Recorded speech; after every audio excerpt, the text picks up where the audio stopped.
Kalau kita baca Sirah Nabawiyah, ada perang Hud, ada perang Parit, ada perang Hondak. Nah, hari ini itu terjadi. Bahkan Bapak Ibu, para kiai pernah menonton satu video tentara Rusia mengendap-endap di parit yang dibikin Ukraina.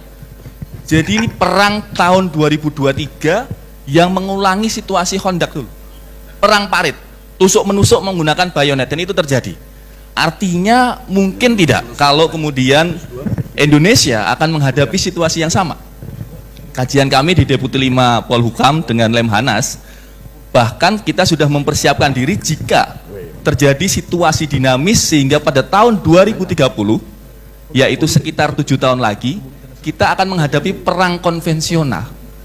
Kembali ada invasi asing yang masuk ke Indonesia. Ini sudah menjadi kajian kami yang cukup serius. Nah, kemudian yang kedua, kita menghadapi satu dinamika kawasan yang juga sangat serius, yakni konflik Taiwan dan konflik Laut Tiongkok Selatan yang sangat berimbas juga kepada Indonesia. Saat ini dua negara, yaitu Malaysia dan Filipina, dicaplok lautnya sekitar 3 km.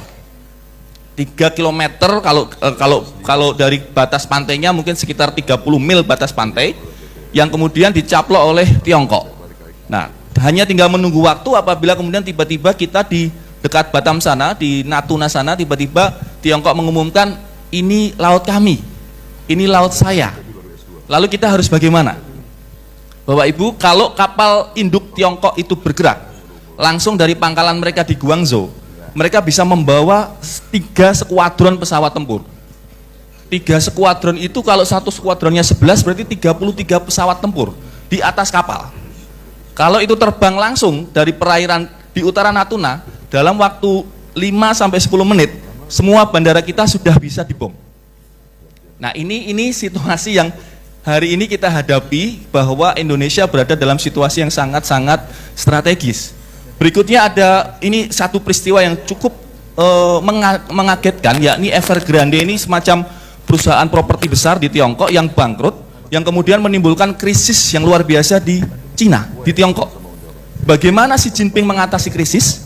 Solusinya sederhana, ciptakan musuh, bikin situasi perang, caplok Taiwan, sehingga orang lupa krisis ekonomi, tapi kemudian dihidupkan, ayo berperang demi bangsa, ayo kita melawan Taiwan. Ini sekarang sedang dikembangkan jargon-jargon itu.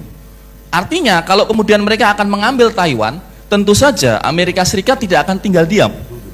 Amerika Serikat akan menggerakkan armadanya dari Guam, Kepulauan Pasifik, bergerak, dan itu melewati kita, melewati Alki 2 dan Alki 3, Laut Arafuru sebelah utaranya Papua.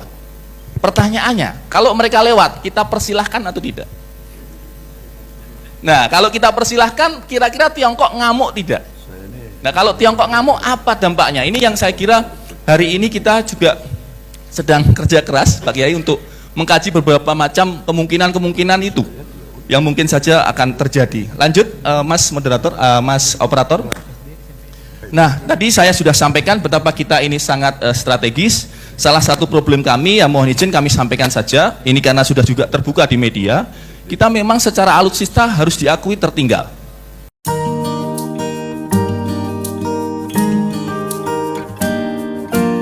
Setinggi apapun Jokowi kalian puji kalian sanjung faktanya.